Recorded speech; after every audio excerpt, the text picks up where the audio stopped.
कि आज अयोध्या में रामलला के साथ भारत का स्व लौट के आया है।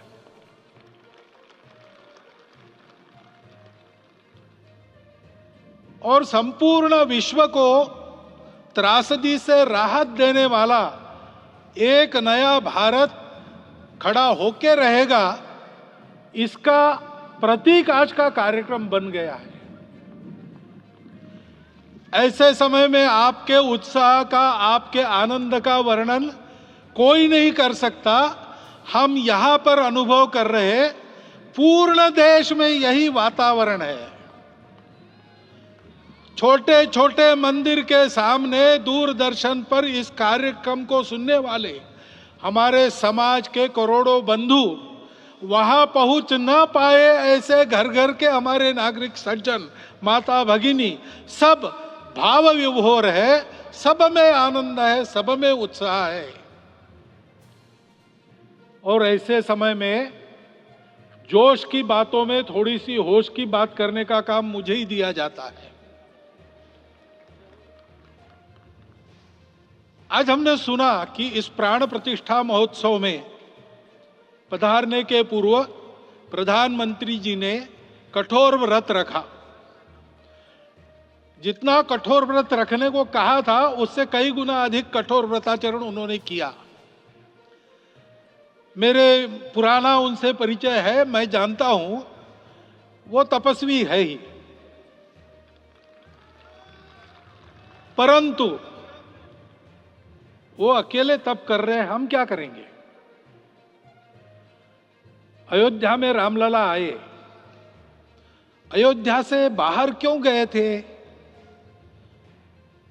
रामायण में क्यों गए थे बाहर, तो अयोध्या में कलह हुआ। अयोध्या उस पुरी का नाम है जिसमें कोई द्वंद्व नहीं, जिसमें कोई कलह नहीं, जिसमें कोई दुविधा नहीं। वो हुआ 14 वर्ष वनवास में गए। वो सब ठीक होने के बाद दुनिया के कलह को मिटा के वापिस आए। आज रामलला वापस फिर से आए हैं 500 साल के बाद। जिनके त्याग, तपस्या, प्रयासों से ये सोने का दिन आज हम देख रहे, सुवर्ण दिवस देख रहे, उनका स्मरण प्राण प्रतिष्ठा के संकल्प में हम लोगों ने कहा, आपने सुना होगा, स्मरण किया। उनकी तपस्या को, उनके त्याग को, उनके परिश्रम को शत बार, सहस्त्र बार, कोटि बार नमन है। रामलला के यहां इस युग में आज के दिन फिर वापस आने का इतिहास जो जो श्रवण करेगा वो राष्ट्र के लिए कर्म प्रवण होगा और उसके राष्ट्र का सब दुख दैन्य हरण होगा। ऐसे इस इतिहास का सामर्थ्य है।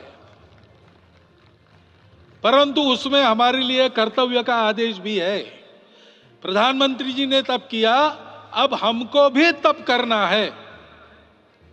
राम राज्य आने वाला है, वो कैसा था, दैहिक दैविक भौतिक तापा, राम राज नहीं कहु व्यापा, सब नर करहि परस्पर प्रीति, चलहि स्वधर्म निरत श्रुति नीति, सब निर्दंभ धर्म रत पुनि, नर अरु नारी चतुर सब गुनी, सब गुणज्ञ पंडित सब ज्ञानी, सब कृतज्ञ नहीं कपट सयानी। राम राज्य के सामान्य नागरिकों का जो वर्णन है, हम भी इस गौरवमय भारतवर्ष की संतानें हैं। कोटि कोटि कंठ उसका जयगान करने वाले हमारे हैं। हमको इस प्रकार के व्यवहार को रखने का तप आचरण करना पड़ेगा। हमको भी सारे कलह को विदाई देनी पड़ेगी। छोटे छोटे परस्पर मत रहते हैं, छोटे छोटे विवाद रहते हैं, उसको लेकर लड़ाई करने की आदत छोड़ देनी पड़ेगी। आखिर है क्या, ये बात बताइए। वो सामान्य नागरिक कैसे थे? निर्दंभ, प्रामाणिकता से आचरण करने वाले, केवल बातें करने वाले नहीं और बातें करके उसका अहंकार पालने वाले नहीं थे, काम करते थे, आचरण करते थे और अहंकार नहीं था, ऐसे वो थे। और धर्मरत थे यानी क्या थे, इस पर कठिन भाषा में प्रवचन बहुत लंबा हो सकता है, लेकिन थोड़े में धर्म के जो 4 मूल्य जिनकी चौखट पर धर्म है, ऐसा श्रीमद् भागवत में बताया है, सत्य, करुणा, शुचिता, तपस, उसका आज हमारे लिए युगानुकूल आचरण क्या है? तो सत्य कहता है कि सब घटों में राम है, ब्रह्म सत्य है, वही सर्वत्र है। तो हमको ये जानकर आपस में समन्वय से चलना होगा, क्योंकि हम चलते हैं, सबके लिए चलते हैं, सब हमारे हैं, इसलिए हम चल पाते हैं। और इसलिए आपस में समन्वय रखकर व्यवहार करना, यह धर्म का पहला जो पैर है, सत्य, उसका आचरण है। करुणा दूसरा कदम है, उसका आचरण है सेवा और परोपकार। सरकार की कई योजनाएं गरीबों को राहत दे रही, सब हो रहा है, लेकिन हमारा भी कर्तव्य है, ये सब समाज बांधव हमारे अपने बंधु है। तो जहां हमको दुख दिखता है, पीड़ा दिखती है, वहां हम दौड़ जाए, सेवा करें, दोनों हाथों से कमाएं, अपने लिए न्यूनतम आवश्यक रखकर बाकी सारा वापस दे, सेवा और परोपकार के माध्यम से। यह करुणा का अर्थ आज है। शुचिता पर चलना है, यानी पवित्रता होनी चाहिए। पवित्रता के लिए संयम चाहिए, अपने को रोकना है। सब अपनी इच्छाएं, सब अपने मत, सब अपनी बातें ठीक होंगी ही ऐसा नहीं, और होगी तो भी अन्यों के भी मत है, अन्यों की भी इच्छाएं हैं, और इसलिए अपने आप को संयम में रखते हैं तो सारी पृथ्वी सब मानवों को जीवित रखेगी। गांधी जी कहते थे, earth has enough for everyone's need, but it cannot satisfy everyone's greed. तो लोभ नहीं करना, संयम में रहना और अनुशासन का पालन करना, अपने जीवन में अनुशासित रहना, अपने कुटुंब में अनुशासन रहना, अपने समाज में अनुशासन रहना। सामाजिक जीवन में नागरिक अनुशासन का पालन करना। भगिनी निवेदिता कहती थी कि स्वतंत्र देश में नागरिक संवेदना रखना और नागरिक अनुशासन का पालन करना, यही देशभक्ति का रूप है। इससे जीवन में पवित्रता आती है। और तपस का तो मूर्तिमान उदाहरण आपके सामने आज दिया गया। व्यक्तिगत तपस तो हम करेंगे, सामूहिक तपस क्या है? संगच्छध्वम संवदध्वम संवो मनांसी जानता।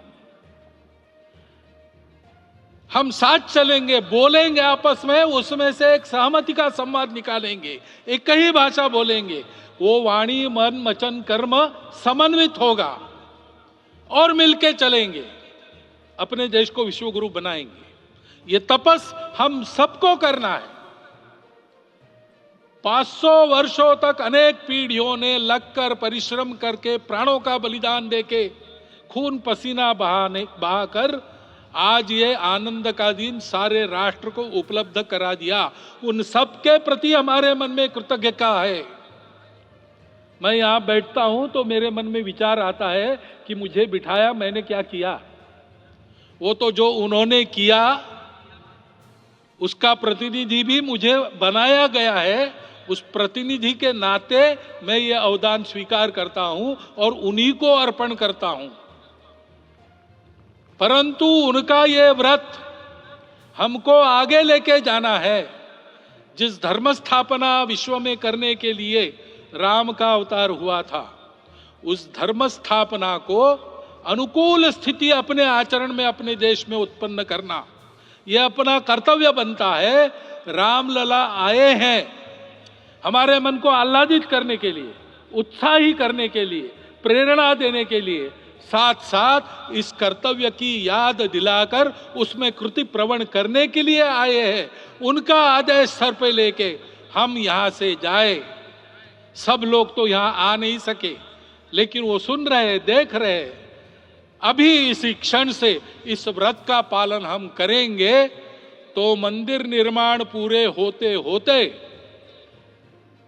विश्व गुरु भारत का निर्माण भी पूरा हो जाएगा। इतनी क्षमता हम सबकी है। इसका मैं एक बार स्मरण देता हूं, आप सबको धन्यवाद देता हूं और मेरे 4 शब्द समाप्त करता हूं।